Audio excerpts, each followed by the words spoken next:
And that's why it's been so difficult over the past 4 years when even the US government has pushed for censorship. By going after us and other American companies, it has emboldened other governments to go even further.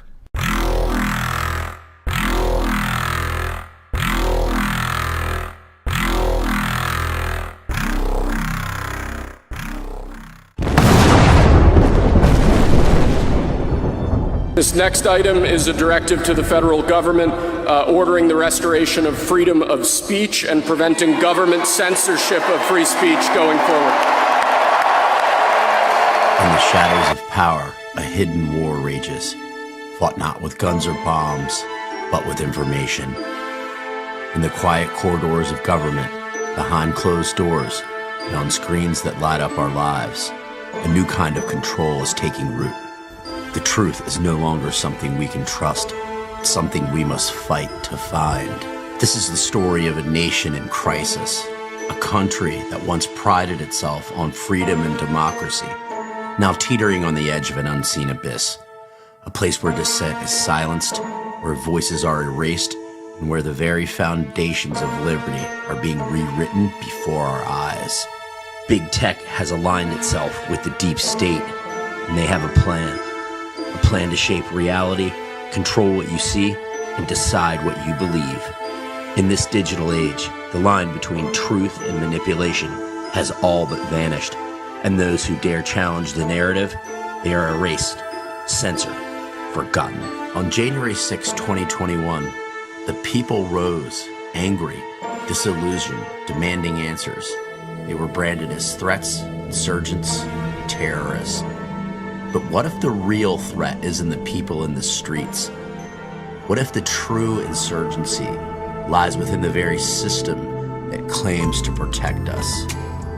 What if the greatest danger to democracy is the one behind the curtain?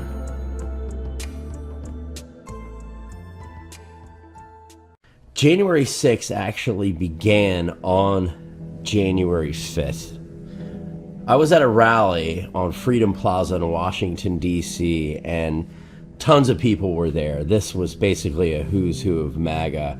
It was a gathering to meet and to see what was going to happen the next day at the Capitol. And at the time, nobody really knew what was going to happen. But those of you that stand for righteousness and stand for God and stand for this nation will never be forgotten. It's time to stand up, church. It's time to stand up, patriots. It's time to stand up, pastors, and push back. This is America, and we're going to keep it free. If you believe that, give the Lord some praise. I said we're going to keep it free. And at the time, nobody really knew what was going to happen. Big-time newsmakers like Alex Jones, Roger Stone, and many other people from the Trump administration gathered in the tent that night next to the rally. They called it the Jericho Rally. I was there speaking to people and reporting. Listen to what some of the people were saying that night. Tomorrow is a great day. We don't quietly take the election fraud. We don't quietly take the scam and believe their BS. How do you feel right now at this moment? I feel hopeful. 1 million Americans are going to come here tomorrow. I can tell you, stand up for truth. And there is no question whatsoever that he won a majority of the legal votes cast. Maybe 40 degrees out here, but it sure feels like 1776. Everyone's going to look back, and I hope they're damn proud of what they did during this very pivotal moment. This moment is going to be about how the American people rose up and came together. I'd like to see 1,000 more years of human freedom and 1,000 more years of the United States of America. Well, you know, I think they're going to say this is a moment where people stood for first principles. You know, people really stood up to those ideals of freedom of speech. What history was saying that patriots have come together, black, white, Hispanic, Asian, red, yellow, have come together and reminded America this is like 1776, where we do not allow people to tread on us, but they declare that you're going to give us liberty or give us death. We're not accepting the election. It was a fraud election, and Americans are coming out to let the whole world know that's what welcome George Papadopoulos. It's an incredible moment being here in Washington, D.C., here with my wife supporting God-loving patriots out here who don't want to see their country stolen from them. So that's why I'm out here, why we're out here, and it's something I wouldn't miss for the world. He is still the elected president of this republic, and we do not recognize the communist Chinese agent Joe Biden or his controllers. We're here just supporting the president right now. Our business is open every day. I mean, this is incredible. It is pouring down rain out here, and there are thousands of patriots who are out here, and they are so pumped up to just be here, to stand up, to stop the steal, and to stand up for President Trump. I think that history is going to say that this is like the second revolution. We don't stand up for our rights, and we put up with this rigged election. I think it's the end of our country, and we know it. But people that often go unseen and unknown. Trump was way out back, that's why I hang out back. You ain't never going out. You know, I feel good. I think we're going to see some good things this weekend. I'm excited that the president is going to be here, and I think that we're going to see our Congress stand up. The history books are going to show this president very favorable, typically in the present. I'm going to show you what I'm looking at right here. Come on, Patriots, give God one more hand clap. Come on. Up and we're going to rule and reign. Support our Constitution, our grandfathers and our forefathers before us that died, that lost their limbs and their lives. To remember the moment when people fought for Uncle Sam and fought for the Republic and fought for the Constitution. We're not going away! We're not going away! We're not going away! We're not going away! This movement goes on and on and on. MAGA doesn't end with Trump. MAGA is, I think, we're a family, we're a patriotic movement in this country, we're a revolution. You guys have a problem, a big problem, because the patriots of the United States of America are not going away. This problem is not going anywhere. We want free and fair elections. We want to know that we do not exist in an oligarchy that is controlled by the liberal media and controlled by the elites in Washington, D.C. I'll leave you with this. There was a man that signed the Declaration of Independence. And his name was Lewis Morris. That was a miracle. And he was a developer in New On election night at exactly 11:15, those machines broke, the algorithms broke.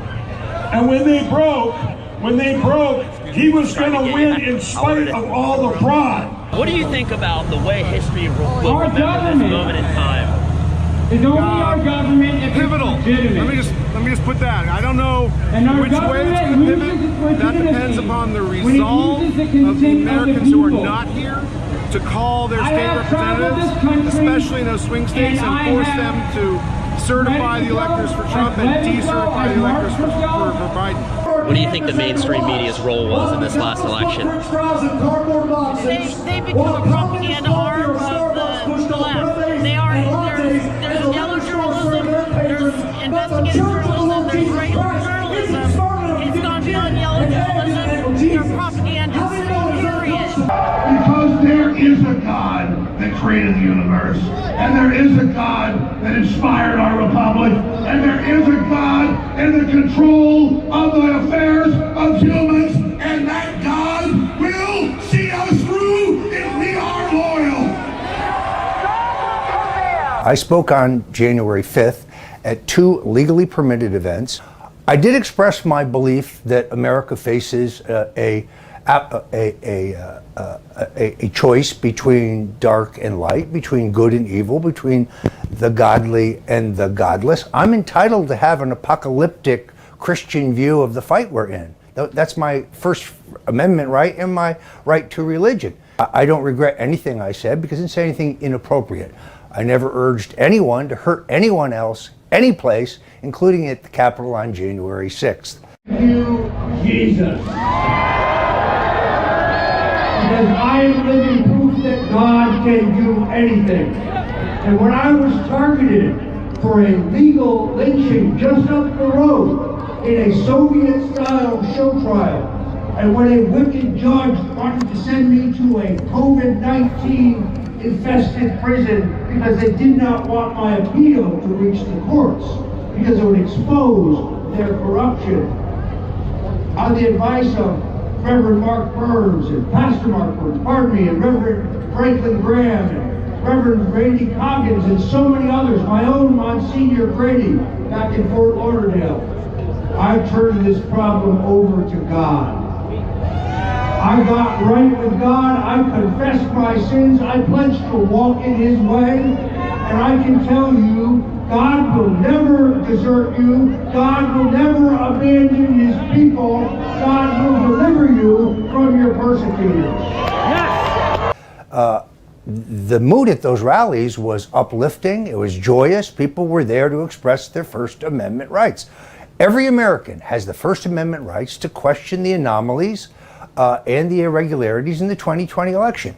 I actually never had any doubt that the Senate was going to certify the election. I thought that would happen. That did happen. To Jesus, the Constitution is our roadmap to freedom.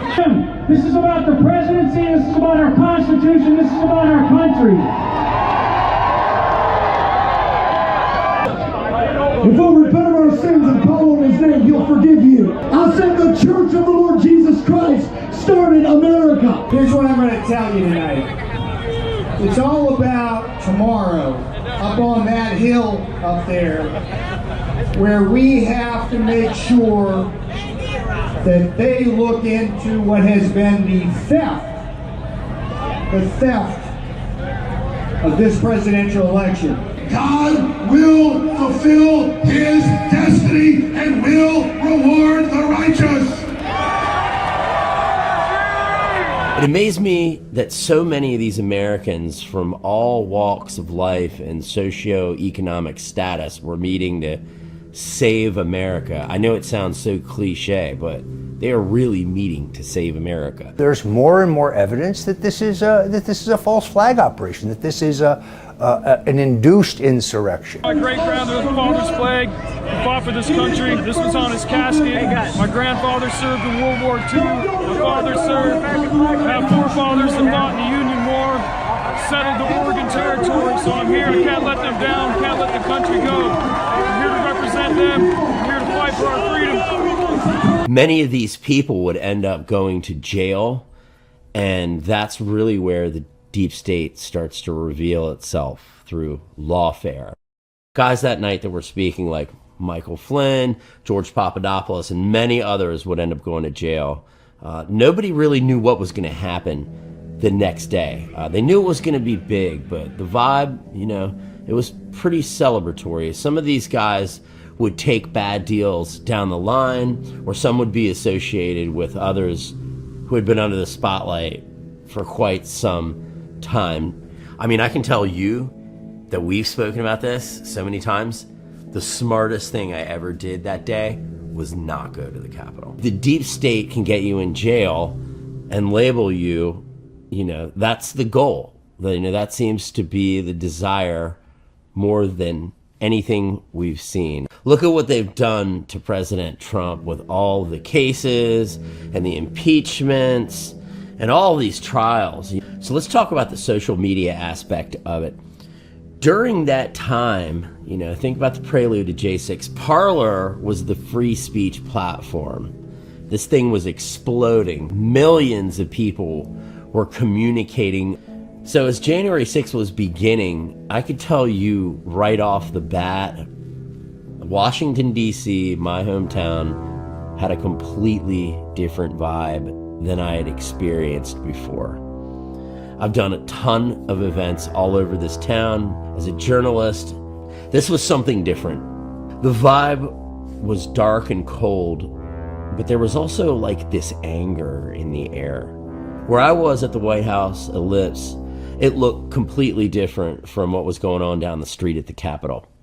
The Secret Service was making people ditch everything before getting near Trump on the White House Ellipse. I mean, this was a crazy scene. People were leaving bags and purses and gear in huge piles, and nobody was touching it. You would never see that on a regular day in Washington, D.C. It was the first symbol that this was going to be a different event.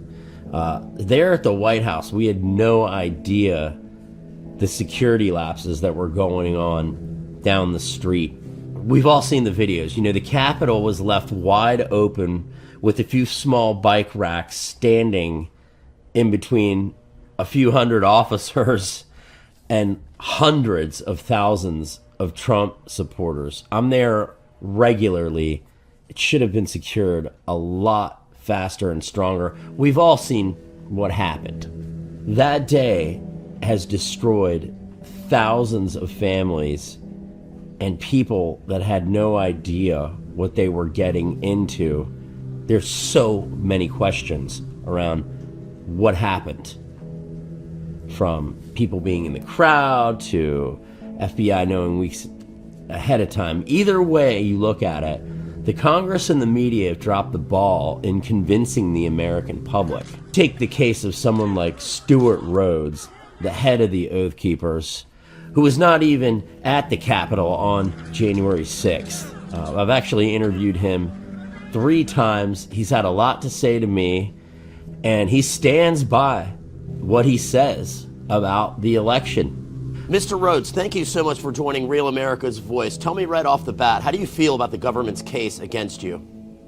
Well, it's non-existent. It's a trumped-up case. It's very much like you would see in a Stalinistic show trial. And tell me, how do you think about these J6 defendants taking these plea deals? I think it's unfortunate, but that's what happens when you're denied bond or denied release prior to trial, like I have been also. So they want you to feel despair, feel like you have no other choice but to give in. That's what's happening to a lot of these people. And they need better criminal defense attorneys as well. I think the Republicans need to step up. President Trump himself needs to step up and fund their defense, make sure we have adequate defense. What motivated you to be in Washington, D.C. on January 6th?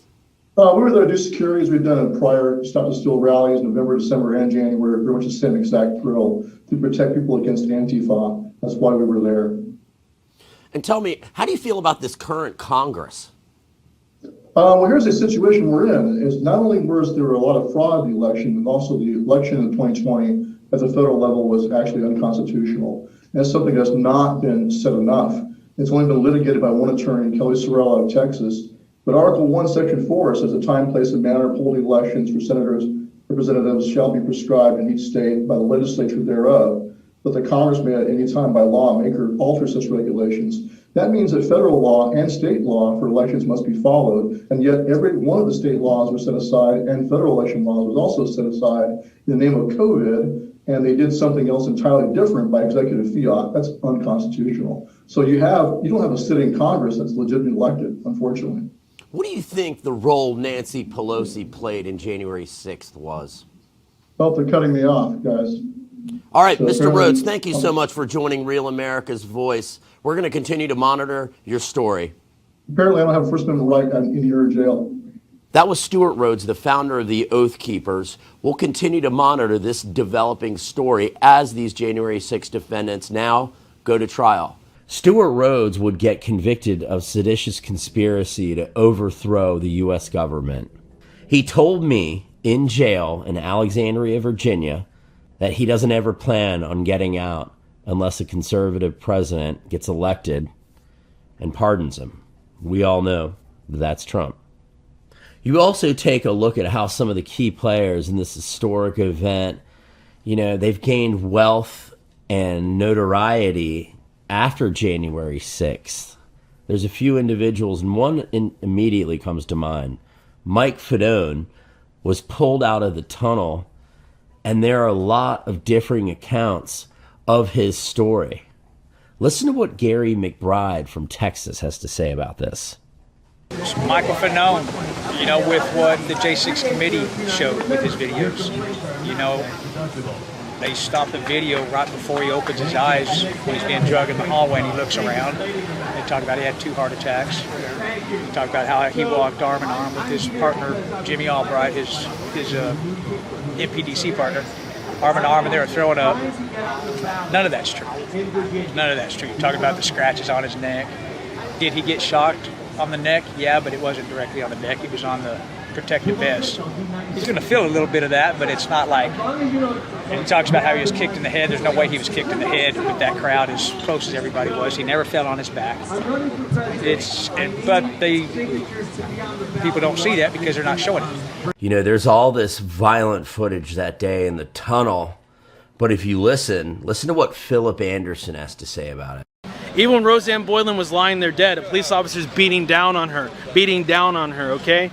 And then they come up to you and they say, oh, it's because she died of an overdose. No, you literally crushed her to death and then you beat her after she was dead. And if Jake Lang hadn't pulled me out, I would be dead too. To where they can kill someone, lie about the way that they were killed, lie about the cause of death, and cover up everything. And they won't say the names of the police officers. We know the name of the police officer that beat Rosanne Boyland when she's dead. We know the name of the police officers that did lots of bad things. But it's just disgusting that Nancy Pelosi would have a select committee without showing the footage. If she shows the full footage that we've been asking for, it will show that the police did wrong. It will show what happened in that tunnel was a death trap.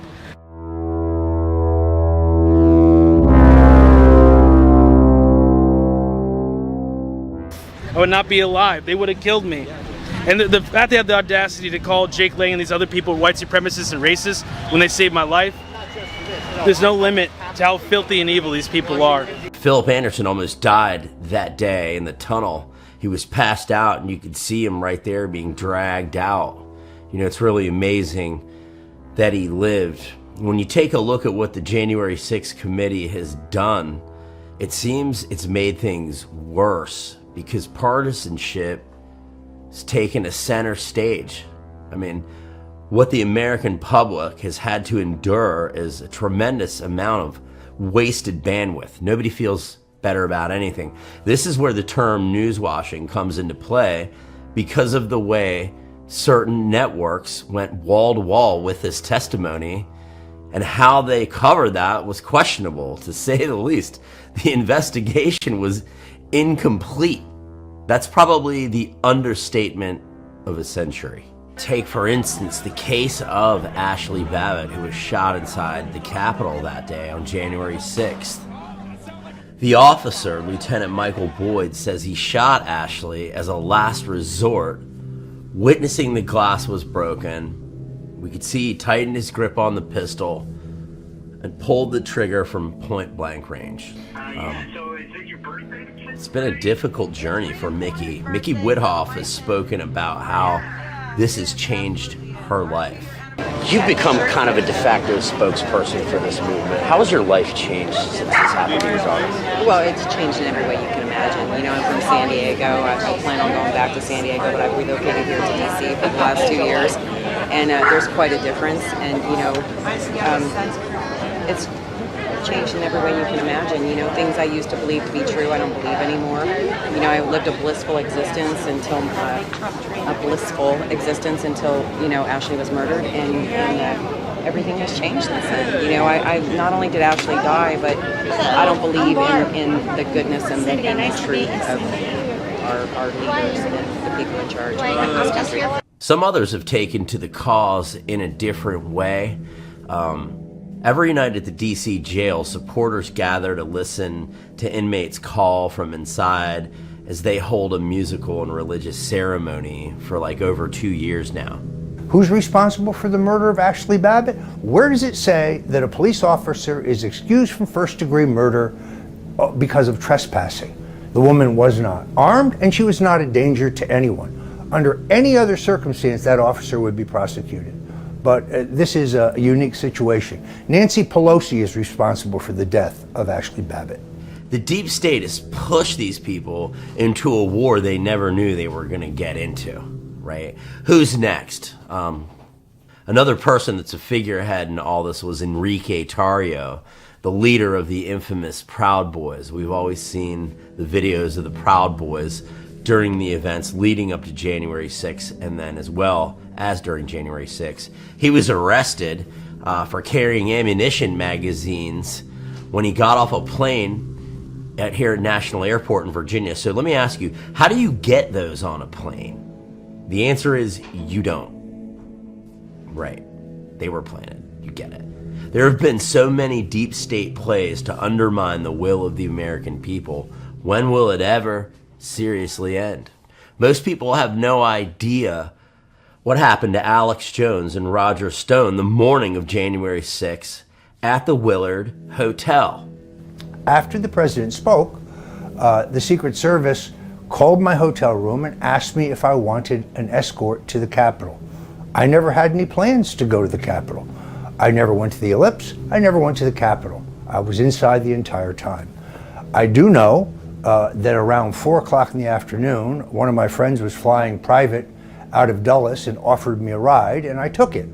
Therefore, when the police arrived at my room at 5 o'clock, looking for me, for what reason I cannot imagine, I was gone. Well, I declined to be escorted up to the Capitol. Had I agreed, I would have arrived at almost the exact time that people were breaking in. That's an estimate on my time, looking at the time sequence. In the case of Alex Jones, it's my understanding that he had the same offer, as did Ali Alexander. They accepted the Secret Service offer to escort them to the Capitol, but because Jones stopped in the men's room, the timing was off, and they actually got there, I believe, after people had already broken in. So the Secret Service shows up to apparently offer them an escort to the Capitol to make sure they were safe.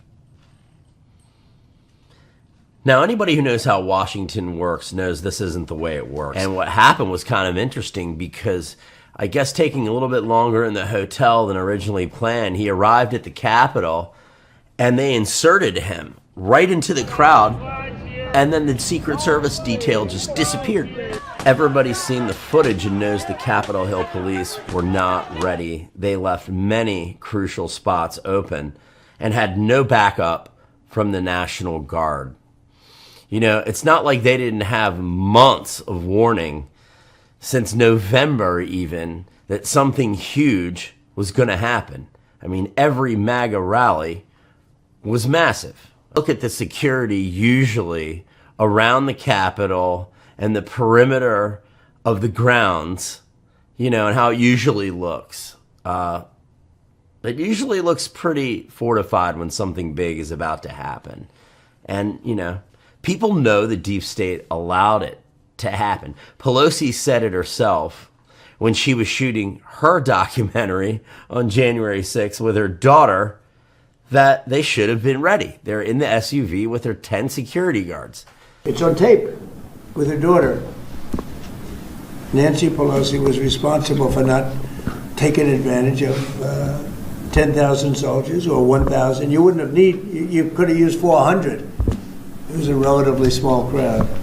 It wasn't the crowd that was at the mall. It was a small crowd. We have responsibility, Terry. We did not have any accountability for what was going on there, and we should have. This is ridiculous. Why weren't the National Guard there to begin with? They thought that they had sufficient resources. That is not a question of how they had, they don't know.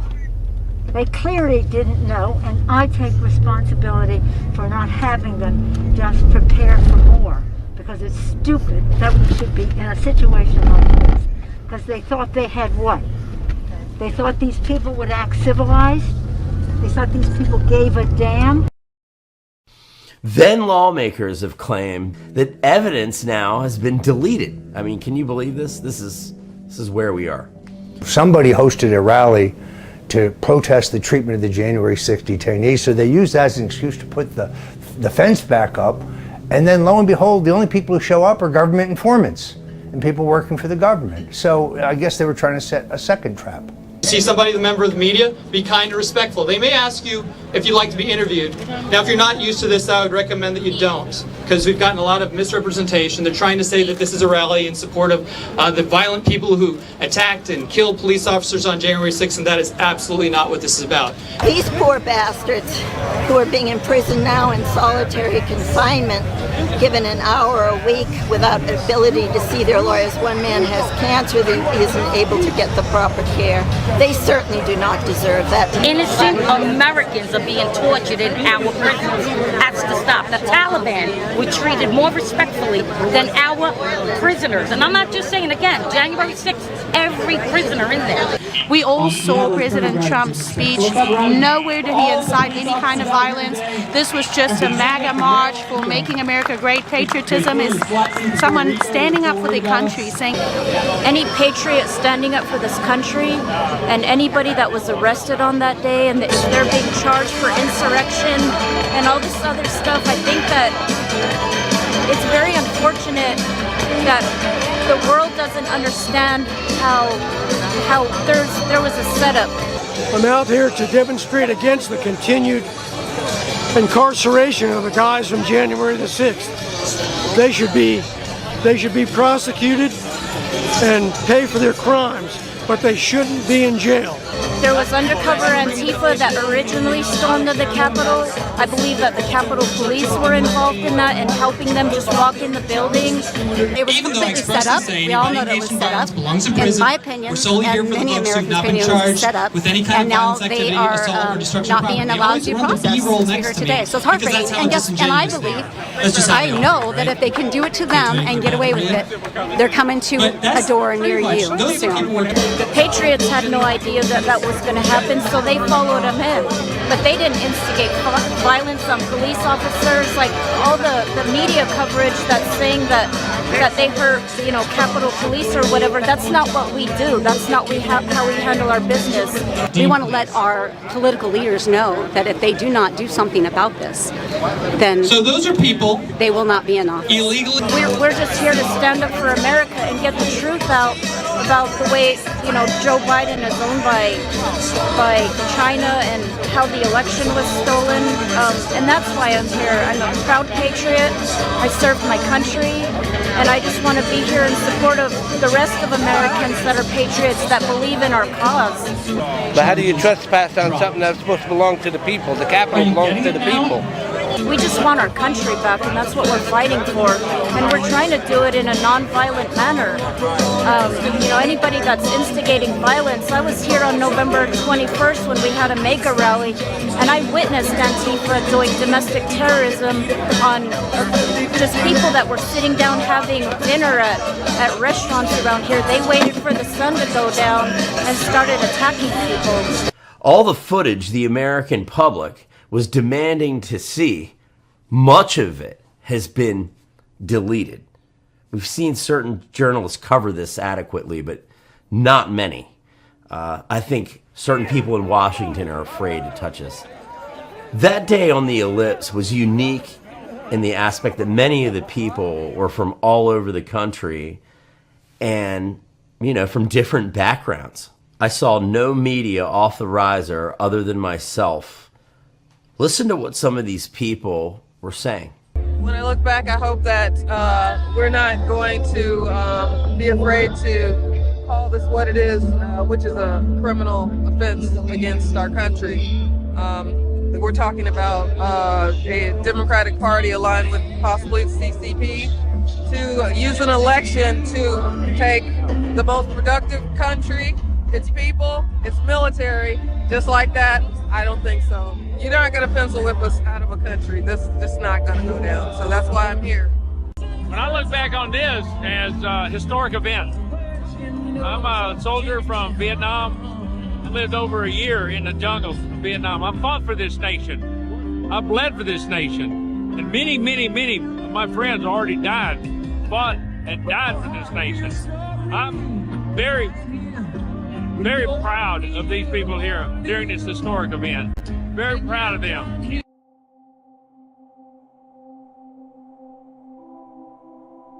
In an era where information flows instantly and globally, the power to control what is seen and heard has never been greater. Social media platforms have become the battleground for debates on freedom and censorship. The recent elections also feel like a cultural tipping point towards once again prioritizing speech. So we're going to get back to our roots and focus on reducing mistakes, simplifying our policies, and restoring free expression on our platforms. As our world becomes more interconnected, social media platforms hold unprecedented influence over public discourse. But with this power comes the responsibility and the challenge of managing free speech and combating misinformation. Censorship happens now at a global level. The concept of digital censorship is not new, but its scope and scale have evolved dramatically. From algorithm-driven content moderation to outright bans, the ways in which platforms manage content are shaping our digital experience. Censorship on social media isn't always black and white. While some argue it's necessary to prevent harm, Others see it as a dangerous encroachment on free speech. The line between protecting users and restricting expression is increasingly blurred.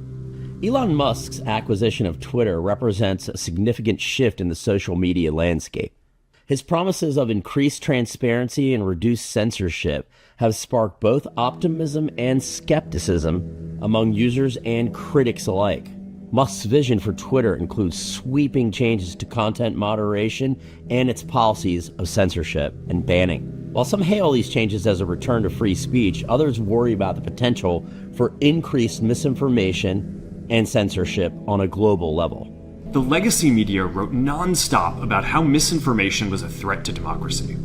We tried in good faith to address those concerns without becoming the arbiters of truth. But the fact-checkers have just been too politically biased and have destroyed more trust than they've created, especially in the US. The debate over conservative censorship on social media platforms reflects broader tensions about political bias and freedom of expression. Accusations of unfair treatment and algorithmic bias have fueled a heated discussion about the role of technology in shaping political discourse.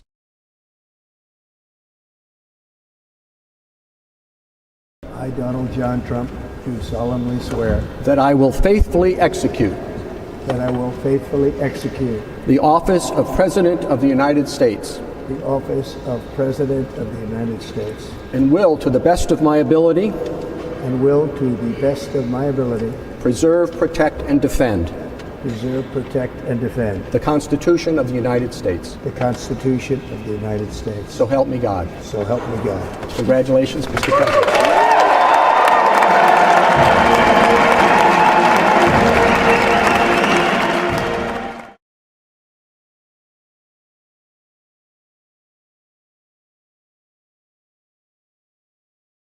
This next item is a directive to the federal government ordering the restoration of freedom of speech and preventing government censorship of free speech going forward. For many conservatives, social media censorship, it feels like a direct threat to their ability to participate in the public debate. But determining whether these claims reflect systemic bias or necessary content moderation is an ongoing and contentious issue, to say the least. The global impact of this cannot be understated. Social media censorship is not just a national issue. Different countries grapple with how to regulate digital spaces while respecting cultural and legal differences. The consequences of these regulations are felt worldwide. In authoritarian regimes, social media censorship often extends to suppressing dissent and controlling the narrative. In democratic societies, the challenge is finding a balance that protects free speech while addressing harmful content. The evolving landscape of social media and censorship underscores a critical challenge for our time. How do we safeguard free speech while preventing harm in a digital world? The decisions made today shape the future of global communication. As we navigate this digital frontier, it's essential to remain vigilant and engaged. The quest for a fair and open internet is ongoing, and every voice matters in this critical conversation. People are looking at censorship and free speech all the time now. In an area of digital communication, social media platforms hold unparalleled power over public discourse. But as we navigate censorship and influence, what are the real implications for free speech in democracy? Social media has transformed how we connect, but its control over what we see and say is increasingly under scrutiny. Elon Musk's $44 billion acquisition of Twitter promised a new era of transparency and free speech. But as Musk implements changes, questions remain about whether these platforms will balance openness with the need for responsibility to manage this content. Musk's takeover has redefined the conversation around free speech online. But will his vision enhance or undermine the platform's role in managing harmful content? What is harmful content? Some people find it harmful, some people don't. Now, on to Facebook. The Facebook scandal exposed how Facebook was bending to demands from the Biden administration and it highlights the importance between free speech and government control. Mark Zuckerberg finally admitted to this, and skeptics have long criticized Facebook's involvement in the 2020 election, banning certain opposing viewpoints of the organization, squashing COVID-19 theories, suppressing the Hunter Biden laptop story. All of these things happened. Now, following the January 6th Capitol riot, Twitter and Facebook banned President Donald Trump, citing risks of further incitement. This unprecedented action sparked a fierce debate about the role of social media in political discourse. Let's not forget about the evisceration of the platform Parler. The ban of Donald Trump from major social media platforms marked a pivotal moment, raising questions about the limit of free speech and the power of these tech giants. Facebook's role in influencing the 2020 election was unprecedented. Recent revelations confirm that Facebook worked closely with the White House during the 2020 election and has acknowledged its role in doing so. They were moderating content, influencing political discourse, all the things that conservative journalists have been reporting about. Facebook's admission of collaboration with the White House during the 2020 election underscores the complex interplay between social media and political influence. Now to the bigger story, the Hunter Biden laptop story, once suppressed by major social media platforms, has now been verified. This raises important questions about how platforms handle sensitive political information. To say that this was highly sensitive was an understatement of the decade. Governments are increasingly partnering with tech companies to manage online content, leading to concerns about overreach and erosion of privacy. Collaboration between governments and tech giants has sparked this massive debate over the balance between combating misinformation and censorship and letting the people speak freely. Accusations of conservative censorship on social media have fueled controversy, with claims of bias against right-leaning viewpoints and debates about platform fairness. The debate over conservative censorship highlights the challenges of content moderation and also raises big questions about fairness and bias in social media policies. The global impact of social media censorship cannot be understated. The choices made today will shape the future of digital communication. The future of social media will depend on how we address these critical issues of free speech and censorship. Tomorrow is the 4-year anniversary of January 6th. What will the Capitol look like on the anniversary of this historic event? What levels will the security be? I think about that night, January 5th, and all the people that were here. So much has happened to the J6 defendants because of the deep state. Nobody thought when this historic event began that it would have escalated to where it is today. The Congress hasn't satisfied the public's demand for an explanation of what went down, starting with what happened here January 5th into what happened down the street the next day, January 6th. President Trump has campaigned on pardoning the January 6ers. These January 6ers have filed a lawsuit against the federal government, and they're holding a press conference tomorrow in Washington. It all began right here at Freedom Plaza on January 5th, 2021. What took place here that evening would then escalate into the historic event the next day. The deep state had plans that would change people's lives forever. Where are you? Get over.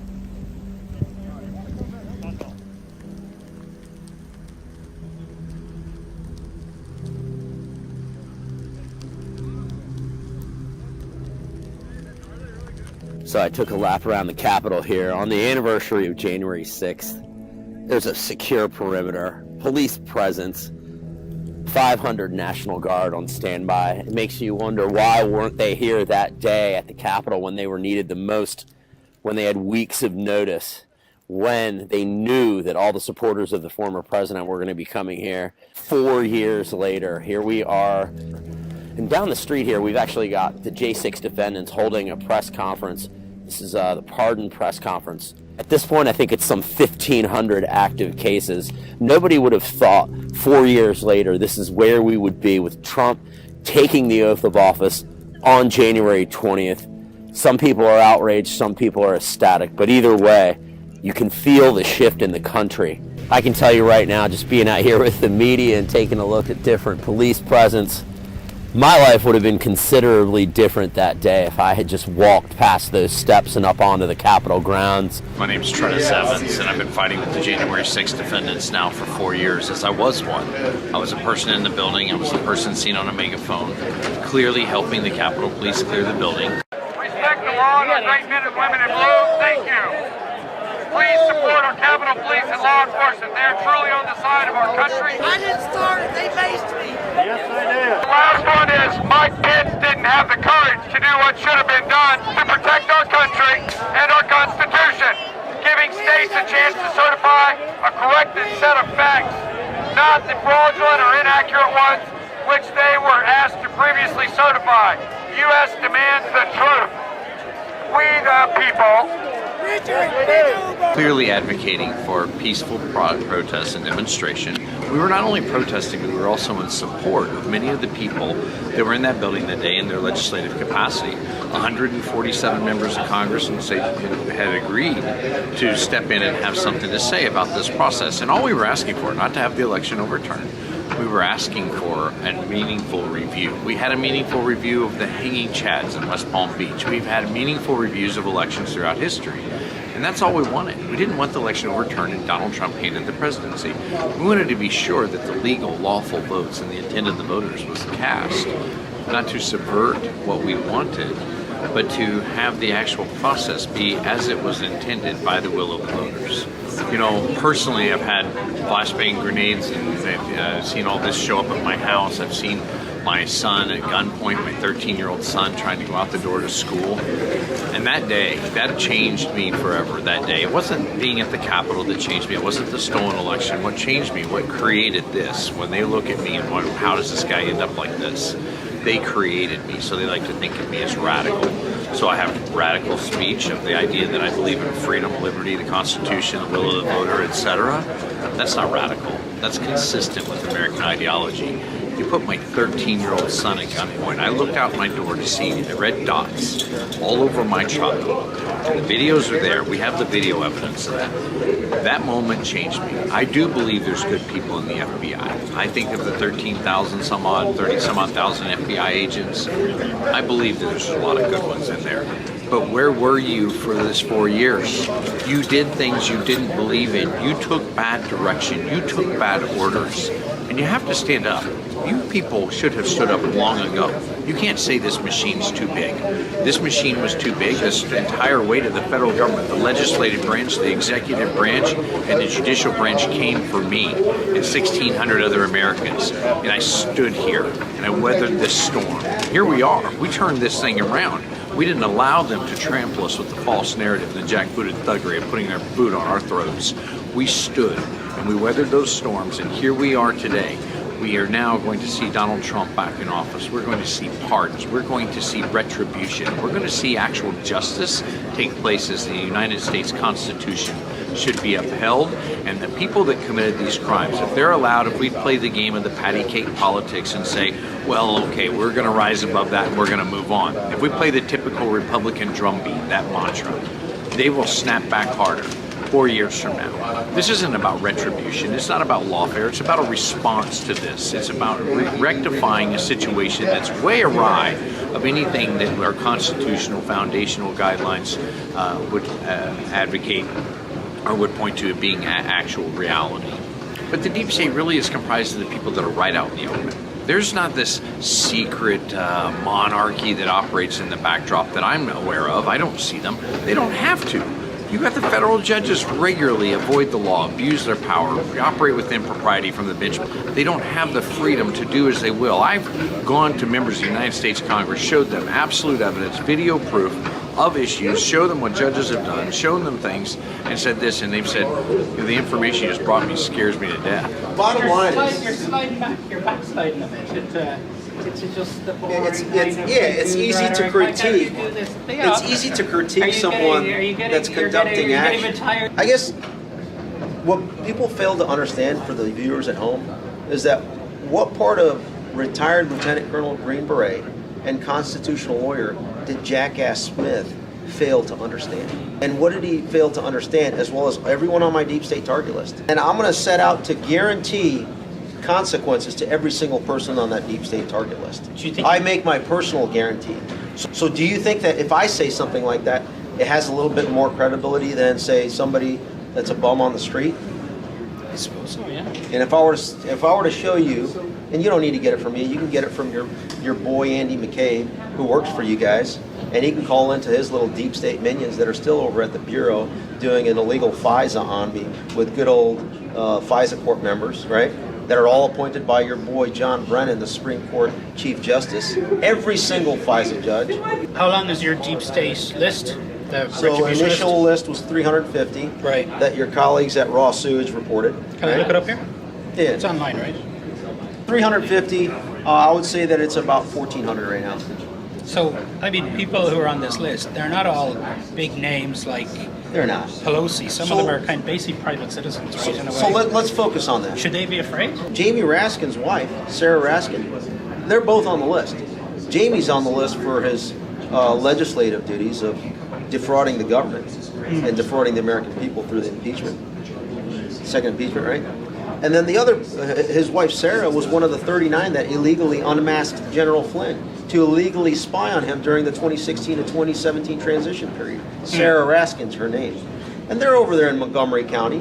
Guess who else is from Montgomery County that's a close bestie of Mr. Ratskin? It's the chief of the Capitol Police, Thomas Manger.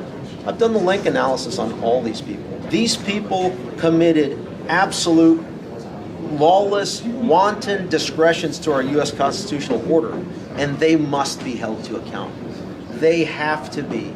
And the way we get there is that it's not going to be coming through you. You're just providing me a venue to educate those critical thinkers on X, to include Elon Musk, to go ahead and hear this out and be like, oh, wow, Ivan's done his research. He's done a little bit due diligence. Oh, wow. His sources are actually the best sources that you can even think of to be able to put forth this information. You might want to leave the country on or about January 20th. I think that's pretty sound advice. Really, yeah? Yeah, absolutely. But it doesn't matter where you are on the planet. We have a kind of long arm reach. Your buddy, Michael Fanone from the Metropolitan Police Department. Remember him? Can I ask? Tourette's, known drug abuser. I mean, this is according to his own book. I read his book. So, did you do the due diligence to read his book? Obviously not. I mean, your credibility is kind of like lowering by confronting me and not knowing some basic information. So I'm trying to be serious here, and you're trying to throw a little bit of a kind of street I'm just yellow press jargon in there. Trying to get your which attention. is, I mean, disrespectful, I think, to your viewers. Will you be disappointed if in 12 months from now somebody hasn't been hung for treason or executed for treason? Will I be disappointed? I think the nation will be furious.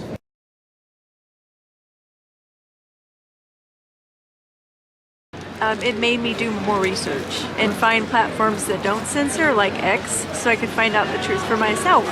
I truly didn't think we were getting all the information that we should have.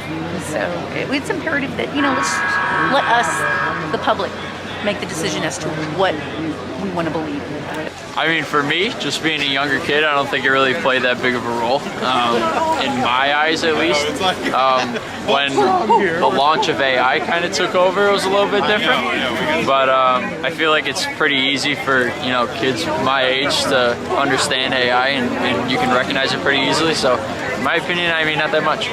Social media played a bigger role, and I think the traditional media failed. Last election, it played a big role because every time I got voted for Trump or said something for Trump, I got a 3-day ban, 5-day ban, 10-day ban, if not a 30-day ban. It played a good part. There was a lot of things that wasn't getting out there. The Hunter Biden laptop thing got squashed on social media. There were several other things that got squashed. They didn't like talking about. They don't bring up the good stuff. They just kind of leave it, and they don't don't tell the whole story, the truthful story, I don't think. Well, in the state of Iowa, they had that Seltzer poll that came out that was totally crooked.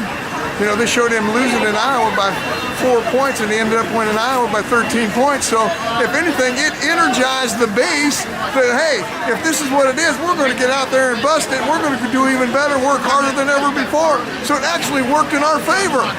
But the censorship was terrible, and it influenced a lot of people we know, and they bought into it completely, and it was terrible. Don't trust the mainstream media. You got to trust, well, go straight to the source.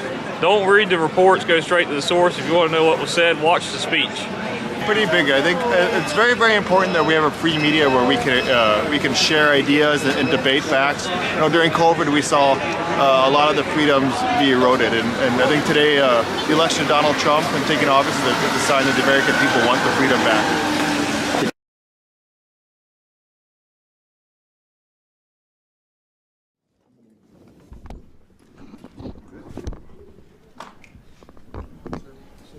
Yes, sir.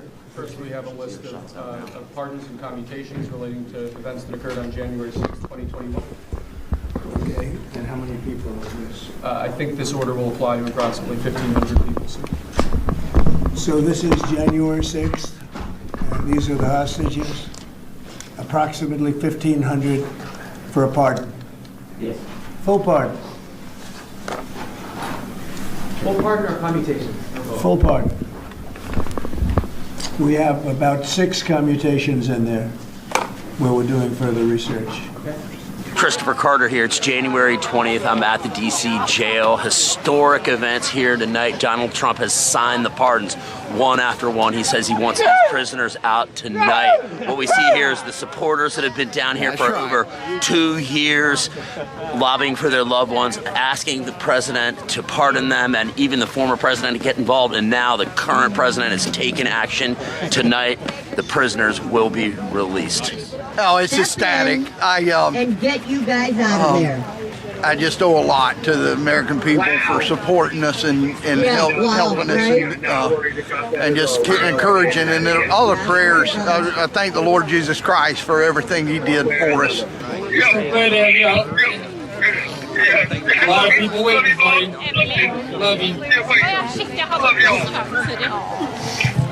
When so many families, went through the court hearings, and it was a 90-something%, plus conviction rate. There was absolutely no justice. We knew this was going to happen for you, brother. Oh, it's been a long time coming. It feels like. Thank you, Lord. It's been longer for some people, but it's been a long 20 months for me. Yes. Yes. Well.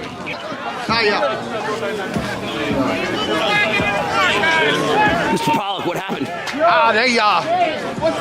They said the families could come up there, but then they ran everybody back across because they didn't know that many relatives were here. Hey, what's up, man? How's it going? Oh my God. Oh, yeah,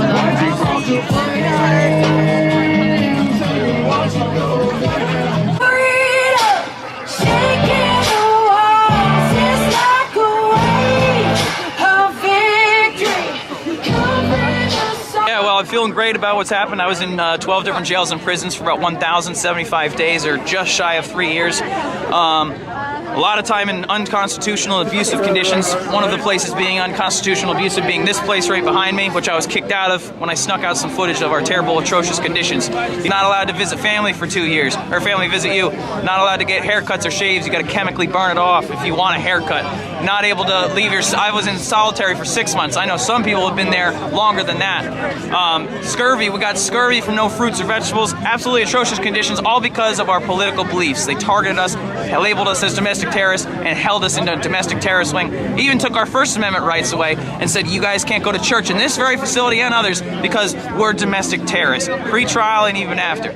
So I've been here a couple hours right now. Things are getting a little hectic at the jail. You can see the cops are making some serious moves here. A lot of family members, a lot of supporters, a lot of people in this movement have been here for years at jail every night, what has evolved into what we know as Freedom Corner, led by a certain few dedicated individuals and their loved ones. Right now they anticipate the release of many, many people who've been in this jail, and we really don't have accurate information as to what they've been through, but I think we're probably about to hear it. So this is going to be a historic moment in the nation's history. You know, there was word at first that they were going to take this case by case, and that made me pretty upset. So whenever I found out that he was going to pardon all 1,500 immediately, I was very happy. And I think he should be here when it happens, honestly, because these are like some of the most dedicated and righteous people in this country who actually had the guts to do extreme things in order to save the country and the response to a rigged election. I mean,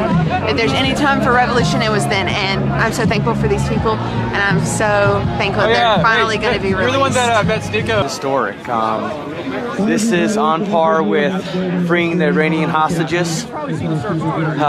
What Reagan did, Trump now has done it, and he's up Reagan. These are, as you said, political prisoners. They're hostages. They were politically persecuted for their beliefs.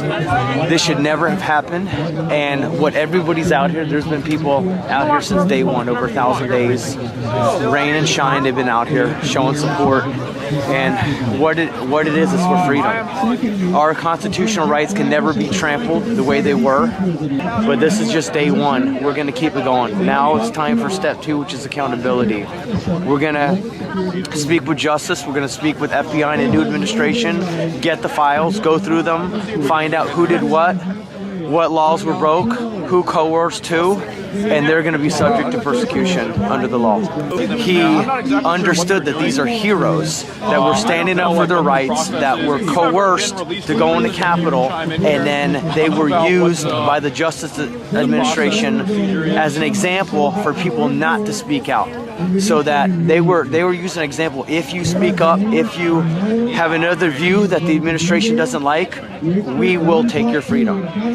What a lot of people don't realize here about the January 6th supporters is they are constantly harassed by a contingent of Antifa that come and they really disrupt megaphones, vulgar statements, and they get arrested sometimes. They're out here tonight. I'll show you a little bit of them.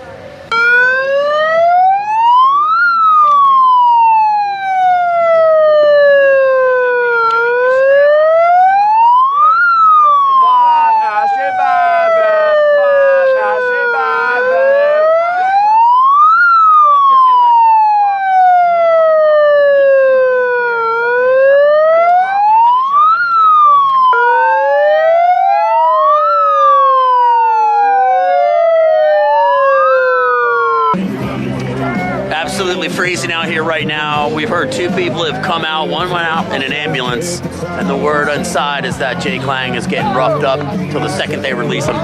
So we'll see what type of condition he comes out in. It's Ronnie Sandlin. I was incarcerated for 45 months. I did a year and a half in solitary confinement in that facility right there. And if you listen to the media narrative, it's white racist nationalists that stormed the quote unquote stormed the Capitol. It was nothing like what the media narrative said it was. And the truth's about to come out. We're all going to see the truth. It's going to take some time, but the truth's going to be disseminated. But I remember going into that right there, that driveway right there, realizing my life was going to be completely changed, entering in the belly of the beast and doing a year and a half in solitary confinement. Now, no individual should go through no human being should go through solitary confinement. We did a year and a half in solitary confinement. This is America. Why? Because we dared to question an unfair election, an election that clearly had improprieties. At the very least, I don't care what side of the aisle you're on, there was improprieties in that election. And because we dared to speak truth to power, they put us through a torturous, very, very terrible position. What's going on?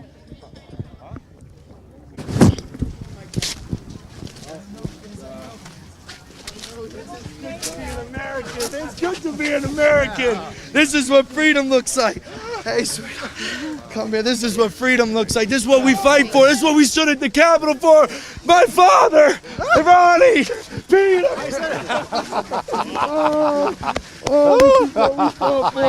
I said that sounds like my son's voice. All right, now you can cry. You couldn't cry in goddamn court. Now you can cry. Save us, Lord, from this oppression. You did it. Good job. My Father. This man has stood by my side. He has fought. He has come against these evil people, and he has never given up. Where's Rachel at? Where's Rachel? She is stood. We feel amazing. This is what being American's all about. Get over here, sir. This woman right here, my fiance, come here, has stood by my side with my father. These are the people that make America great. This is what we fought for. Rachel's a Jan 6er too. She stormed the Capitol for freedom and justice too, and was pardoned yesterday by our lovely President Trump, guys. We are witnessing an indelible moment in American history where freedom is finally able to reign again, where we don't have to be sad about and hiding in corners for exercising our rights, where we're no longer being censored on social media left and right, where there are two genders again, where men are not 1 mile away from the United States Capitol lying in solitary confinement for 900 days. American people are relieved. This institutional nightmare, this weaponization, these institutions that have crumbled are now being restored. Faith and trust and hope are back in America. We are back, baby. We are back, baby. God bless. USA. USA. With his pardon pronouncement, he also told his Justice Department dismiss the cases that were pending that were not yet concluded in the court system, and that's what the Justice Department was doing yesterday in a flurry of court filings. But All right, we've been out here all night waiting for these people to get released. It's funny who you meet out here. This is Stuart Rhodes, one of the major players in this historical event, originally sentenced, I believe, for seditious conspiracy, 20 years. One of the alleged major players. Right, well, Yeah, right. Some people might say you're a historical figure. How does it feel to be out here now from where you were yesterday? Well, like Rob and I were talking, Bob Moores and I were talking, we walked in there to go look and see when our guys are getting out, all the rest of the J6 was in there. It was weird being on the outside looking in for a change. You know, rather than being in that place. It's a horrible place to be. How do you feel that they're not out right now and you're here waiting? It's upsetting to us. They should have been out last night, and we're not sure why they have not been released. They're long overdue. I got out last night myself in FCI Cumberland. What would you like to say to the mainstream media now? Nothing whatsoever.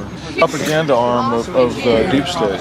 You know, it's very much like Orwell's 1984 of the Ministry of Truth, which is where all the lies are spun.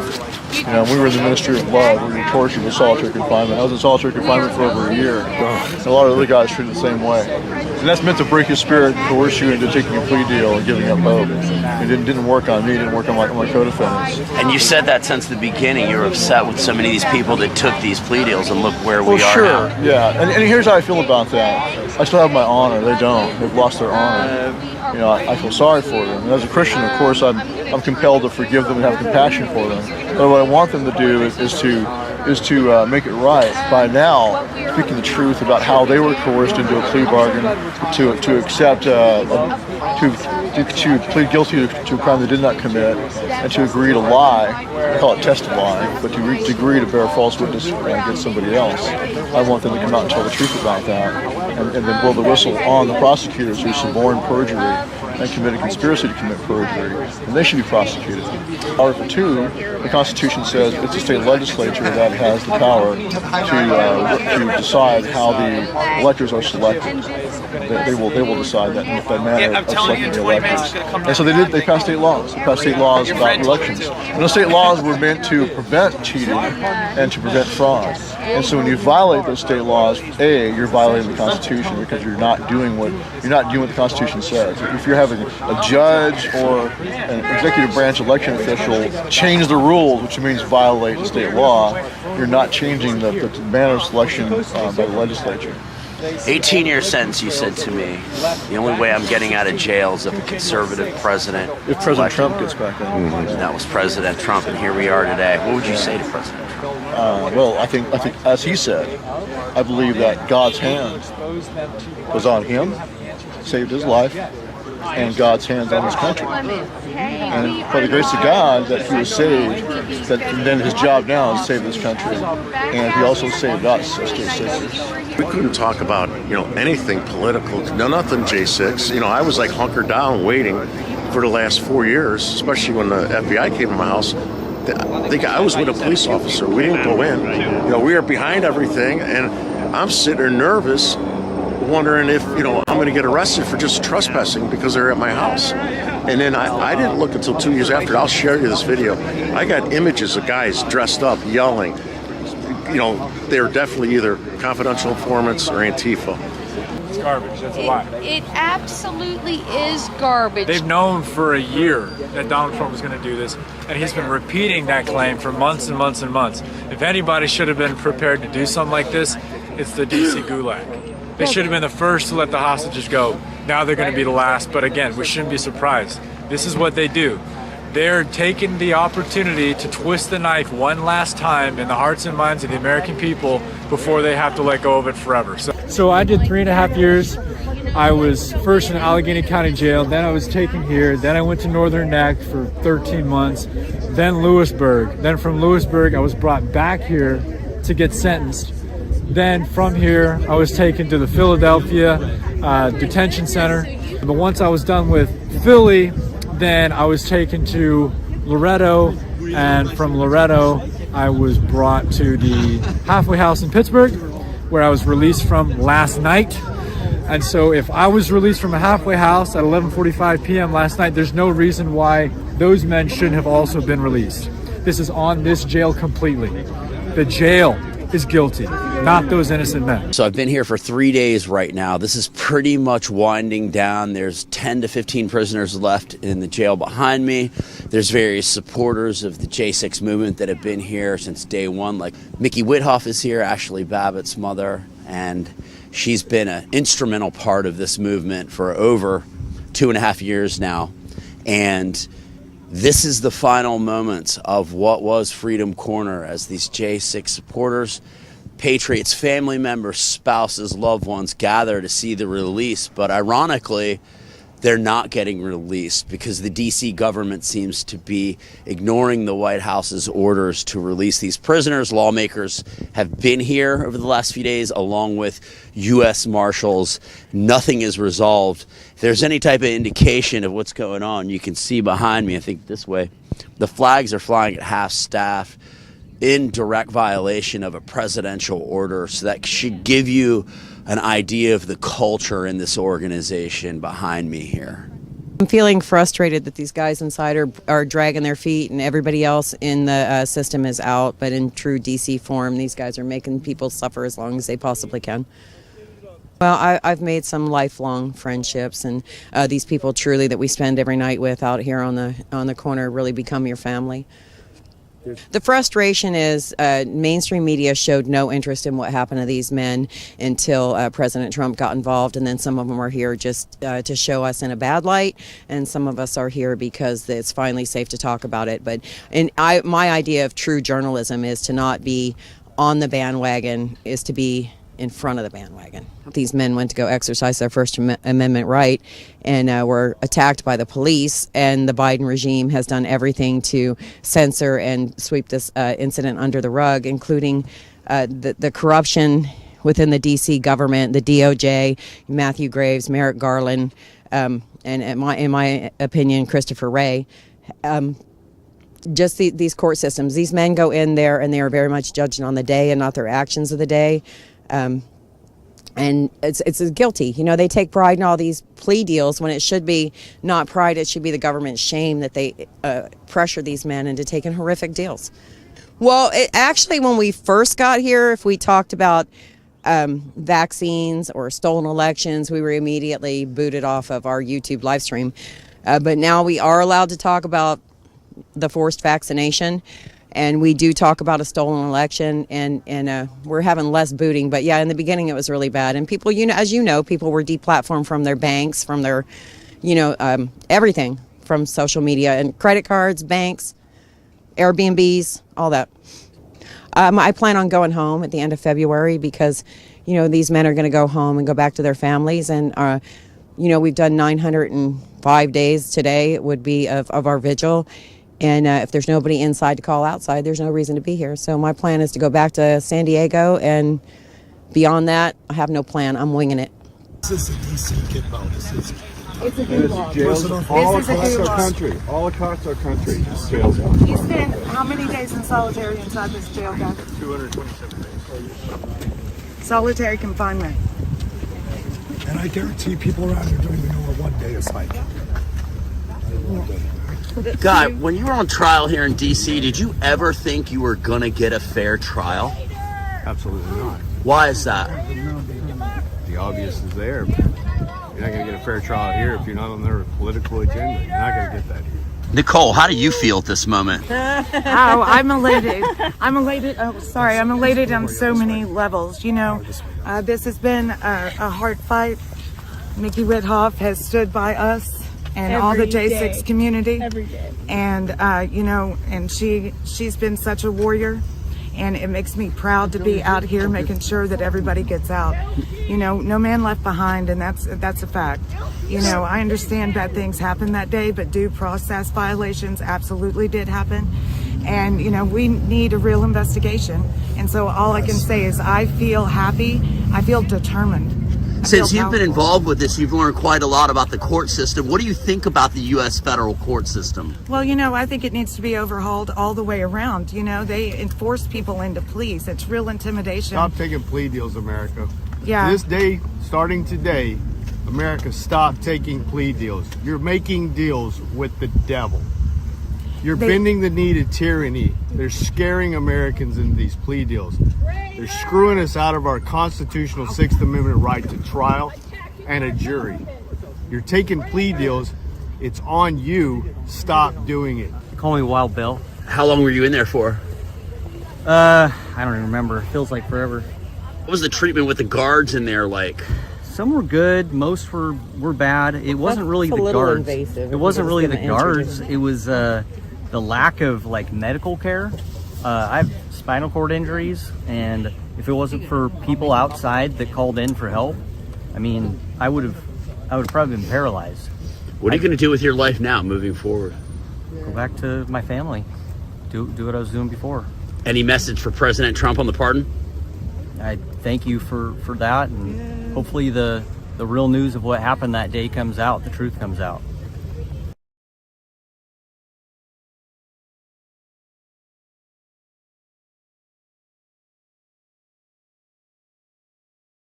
I think it's 905 days. This is supposed to be the final night of Freedom Corner, and what we're hearing now is temperatures, health vitals are being monitored, which means in the ultimate kind of FU move at the last moment, they might be transferring these final 4 prisoners.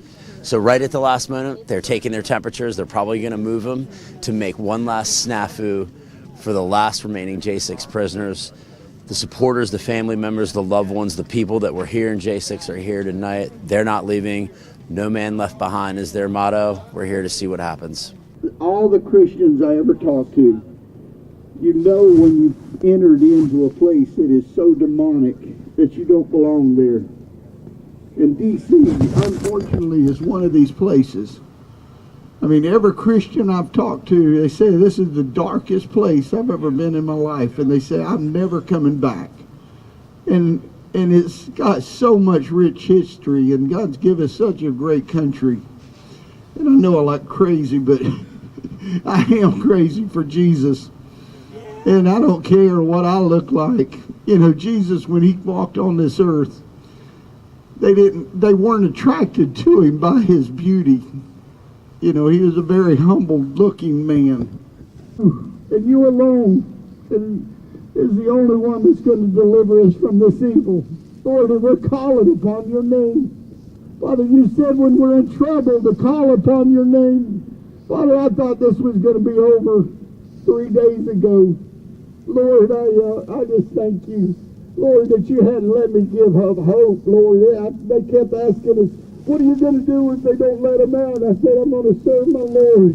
It's got the stars where we're heading. We're heading through these stars one day into a new Jerusalem, into a new world that God said we can't even imagine how great it's going to be. There's a better home here. And when those witches come out and said, Ashley's not going to get a pardon. No, Ashley got her pardon. That's right. Ashley got her pardon. She's home. And one day we're going to be home, and this kind of junk's never going to bother us again. There'll be no more tears. We won't be waking up in the middle of the night missing our loved ones. We won't be waking up, No more tears in heaven. That's right. No more tears. But right now, we're in a battle of our life. And that's what I've been crying the whole 4 years. We're struggling with demons that are holding Satan's hand. Heavenly Father, we thank you that we got a God that's so much stronger. Jesus, to deliver them. And we just thank you and praise you that our prayers aren't just going up to a God that's made of stone. Lord, we have the living God. Father, we don't die. We don't serve a dead God. We don't serve idols that don't hear us. Father, we know our prayers are being heard. Father, we love you and praise you in Jesus' name. In Jesus' name.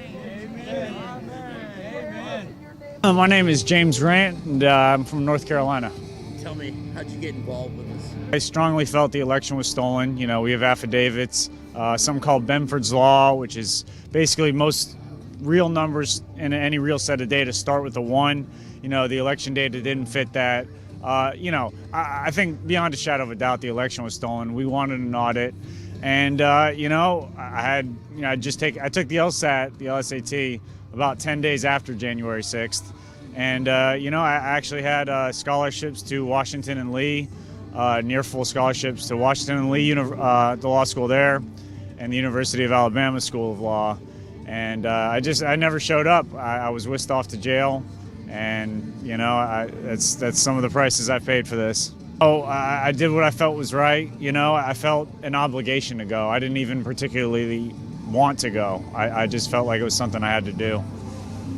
These people deserve pardons. These are people without criminal records that were given years-long sentences. I was a law student. I pushed a fence that didn't touch anyone, and I was charged with assault with a deadly weapon for it, and spent 32 months in jail for it in horrible conditions. But to be honest, when Joe Biden pardoned his son, I was happy because I figured we're definitely getting one now. Well, I would really like to get back into law school. I was actually at the Capitol today, and I was talking to and just trying to blanket senators and congressmen from Alabama.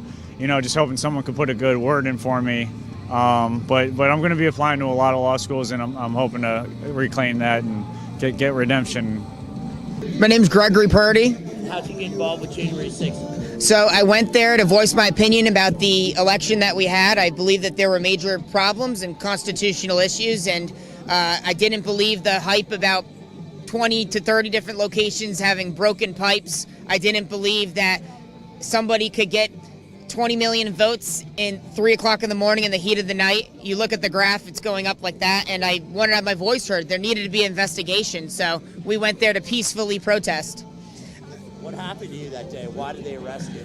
Well, me and my uncle, who's beside me right here, we told police officers we love them, we're peaceful, we don't want to hurt you, and we have that video, and we said, listen, we're going to move past you because we want to go to an area where our voice can be heard.